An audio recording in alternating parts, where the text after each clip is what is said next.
In part 1 we saw that Woo Jin Kim has awakened as a player. He was thrown back to the past. He relived the moment where he could choose which power he wanted as a player. This time there were 4 options instead of 3. He had the option to get a power of the Immortal King. This power gives him an ability to create an undead army. He decided to use that power to get revenge at his former guild members since they betrayed him and killed him.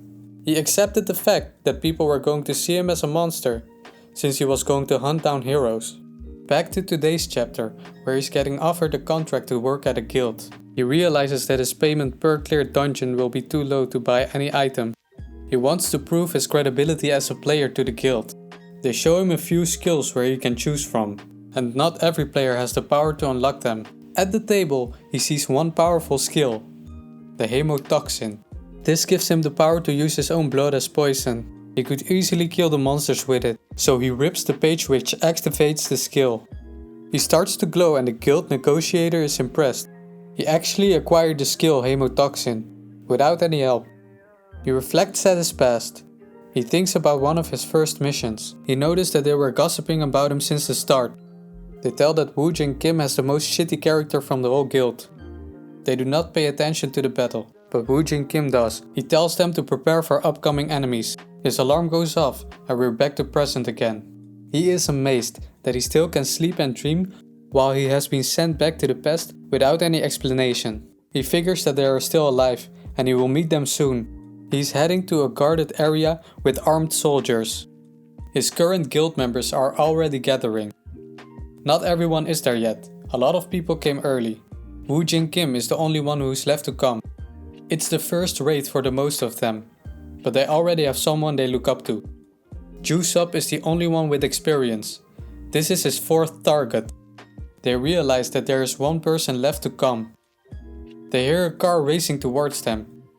They are not so pleased with his arrival, since he is the newest guild member but the last one to show up. One of the guild members says that Woo Jin Kim needs some discipline. He wants to teach him some manners. Woo Jin Kim steps out of his car. One of the guild members tells him that he should be thankful to join the party. She also makes fun of his car. They look at his appearance and underestimate him already. They know that this is his first target. Jusup says that he only has to focus on surviving, since he's not going to be any use. He tells them to forget him and they head to the dungeon. They're just going to pretend that they lack a member and they're going to fight with the 4 of them. Before they can enter the dungeon, they receive some information about the dungeon itself. It's an Iraq dungeon, a goblin cave, and their mission is to kill all the goblins inside of it. Woo Jin Kim isn't paying any attention to the information given to them. He's glad that he knows no one in the guild. He doesn't care about them, so he does not have to protect them either. They head to the dungeon together. It's a very bright portal. The girl heads inside first and she sees a completely different world. The other guild members follow and the group stays away from Woo Jin Kim. They are in some kind of forest, so they need to search for the goblin cave. However, it's likely that the goblins will find them first. One of the new guild members says that it looks like a game. Jusup gets mad and reminds him that this is actually reality. Woo Jin Kim has already some experience, so he starts analyzing the dungeon. He sees some scratches on the tree. This means that there is a large number of goblins nearby. Jusup is talking to Woo Jin Kim, asking him if that's his name. He's tricking him by sending him away. He's trying to use him as a hunting dog. But Woo Jin Kim is happy to do this, since he wants to be alone. The other guild members are happy that he won't be sticking on to them. Woo Jin Kim does not want the other guild members to stand in his way when he's testing his power. They make fun of him for not knowing how dangerous it is to explore the dungeon alone. The other guild members are happy that they don't have to share the items when they clear the dungeon. They assume that he will die if he's alone, but he does not care. Meanwhile, at the Messiah Guild, the top players have a meeting with each other. Shinye Park opens the meeting. She tells everyone that she will be introducing a new member to the guild. She tells the guild that he will participate in the new mission they are setting up. The new player's name is Suzuki Aichi. He's already familiar with the guild and knows some of the top players in it. Si Jun Lee introduces himself. The new player is asking about his mission. He's asking about his future tasks. One of the top guild members is not so happy how he's speaking to the guild master. They argue with each other until the guild master tells them to stop. One of the guild members goes on with threatening the new player. Shinye Park explains the work that the new player has to do. He has to find the location of some sort of material. Sejin Lee looks at him and tells him that he only has 3 days to complete his mission. The new player thinks that this is enough time to find it. Back to the dungeon, Woojin Kim is analyzing the scratches on the trees. He reflects on his past again. His group leader at the time learns him why it's so important to analyze the dungeon beforehand. He suggests that getting stronger is the best way to clear dungeons more easily. The leader disagrees and tells him no matter how strong you are, you always have a weakness. You have a bigger chance to survive or to win if you're prepared for what's coming. The person saying that is Suzuki Aoji, the one who just joined the Messiah Guild in the present. Woojin Kim reflects back on how it was a lesson for him. Not only did he kill for the Messiah Guild, but he also became a loyal hunting dog for them. However, these teachings will now stab Messiah Guild in the back. Suddenly a stone is fired at him. He turns around and sees a group of goblins in front of him. He's not impressed by them. They run towards him, and this is the best opportunity to test his skills. He gets his dagger out of his catalog. He then cuts himself to activate the hemotoxin skill. This makes his blood poison, and he's going to attack the goblins with it. Not so long ago, he was hiding and scared of goblins, but now they are just targets to try his new skill hemotoxin. One of the goblins runs towards him. He tries to attack Woojin Kim, but he dodges and cuts him immediately. The skill hemotoxin activated, and the goblin falls down to his knees. The poison is working, but the goblin is still able to fight back. He swings his weapon towards Woojin Kim. As Woojin Kim dodges his attack, he realizes that his poison is not strong enough. This might be because of his low power level, so he needs to level up. Another goblin is trying to attack him, but he dodges easily and throws a knife at his head. This one dies instantly. A lot of goblins are gathering in front of him. He gets another weapon out of his catalog. It's a whip, especially made for goblins. It's easier to kill them with it, and they also are automatically scared. It's a skill of the weapon. The fear stat of the goblins are going up if they see the weapon or see someone getting hit by it.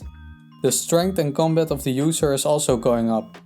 Meanwhile, the other guild members are wandering around the forest. A group of goblins appear, and they're running towards them. They attack the girl, and she has no power to defend herself. She sees blood on the ground and she thinks that she's been hit, but it was the blood of the goblin. Jusopp was able to protect her and kill the goblin. The other guild members cheer him on. He tells the guild members that they don't have to be scared, since the goblins are weak. Jusopp already prepared for this moment, so he took out a long sword. The goblins are running towards him, and he's trying to lift his sword. The sword is too heavy, so he cannot protect himself. The goblin hits him in the head, and he falls to the ground. The group is losing courage, because their strongest member has been knocked down. He cries for help, but the other guild members are not strong enough to protect him. He gets angry at them because they are only standing there and doing nothing. The guild members become desperate, and they try to attack the goblin. Meanwhile, Woojin Kim is slaughtering all the goblins with ease. He is also having fun while doing it. He's smiling as he's testing his skills. Some of the goblins are running away from him, but he does not let any of them go. He whips and chokes all of the goblins. He wants to gain as much experience as he can. This will make him level up as fast as possible. Every time he levels up, he glows up and a screen pops up above his head. He's getting addicted to this feeling of leveling up. He almost killed every goblin in the dungeon himself. He calls Jusopp stupid for bringing such a big sword. He states that the whip is enough to kill all the goblins, so it's not necessary to bring anything else. Meanwhile, the guild is resting for a bit, since they managed to escape from the goblins. They wonder what has happened to Woojin Kim. They have heard nothing from him since the start, so they assume he is dead. They regret leaving him behind, since it could be helpful to have another person at the squad. They hear a noise and they are terrified. They think that there are more goblins on the way, but it's just the sound of Woojin Kim fighting, but they don't realize it's him. Woojin Kim acquires another skill, Skeleton Disease. He opens his catalog. He is surprised he got this skill this early on. This is one of the most powerful abilities. Even the Immortal King used it a lot. He used to control a whole undead army. Woo Jin Kim has now the power to do the same. However, this power actually had flaws. Depending on how you use it, this could make you the strongest player alive. When you kill the monsters by your own hands, you have the power to revive them as a skeleton, and they will always work and fight for you. You can save a lot of time to clear this dungeon by using this skill. He resurrects one of the goblins. It's the goblin that had the most potential. The one who even fought back after being poisoned is now a skeleton who works for him. But the skeleton is weaker than the goblin was when he was alive. So Woo Jin Kim is not going to use it as an attack yet. That the skeleton was so weak made sense since his magic power level was so low. He looks to his left and sees the remains of another guild. It seems that a lot of players were killed at this dungeon. He decides that he will not show mercy to the goblins since they didn't do that to the humans either. Juice-Up is still mad that he was overpowered by some goblins. They realize that they were way too lax about this. Juice-Up absolutely does not want to die like this. He screams it out while the other guild members are getting scared. Juice-Up is scared that there are more goblins, but that is not the case. Juice-Up is still telling the other guild members that they can beat the goblins together. The guild members are trying to warn him that there is something else happening above his head. Juice-Up is finally looking above him and he sees the light screen popping up. It says that he is leveled up, but that's not possible since he's not fighting. He does not understand what is going on, but then he remembers something that was told at the meeting. You can level up while being idle if some of the other party members are still fighting. He is in disbelief that Kim Woo Jin is still alive and he is still attacking the goblins. Meanwhile, Woo Jin Kim is figuring more ways how to eliminate the goblins. He uses a strategy to eliminate the goblins that was taught to him by the Messiah Guild. He closes the gate of the Goblin Cave with wood. After that, he sets it on fire. A lot of smoke is going inside the cave. The goblins notice someone standing outside, so they run towards the entrance. Meanwhile, they are also suffocating because of the smoke. They cannot attack properly in these conditions. They still run towards the entrance with a group of goblins. They do not realize the danger of getting burned by fire. They also need oxygen, so they try to get out of the cave. This results in the goblins burning themselves. The goblins die due to the fire. Woo Jin Kim does not even have to fight, but he still gets experience for this action. He also assumes that his guild members are dead. He makes a joke where he says that he will planning a funeral for them. The fire is rising high. It could be seen from a distance. At the same time, a message box pops up. It says that the Dark Agent is satisfied with the cruelty of the player that uses it. Even after killing all the goblins, Woo Jin Kim is still looking for something else. He has to search for it in another place, but he really hoped to find it in the cave. Suddenly the ground begins to shake. It's a big monster, the boss of all the goblins. Woo Jin Kim is happy that he found him, because he was getting bored of all the weak goblins. He was finally going to have some fun. He states that he would be happy if he appeared earlier. He can now test his true strength in a fight against the Goblin champion.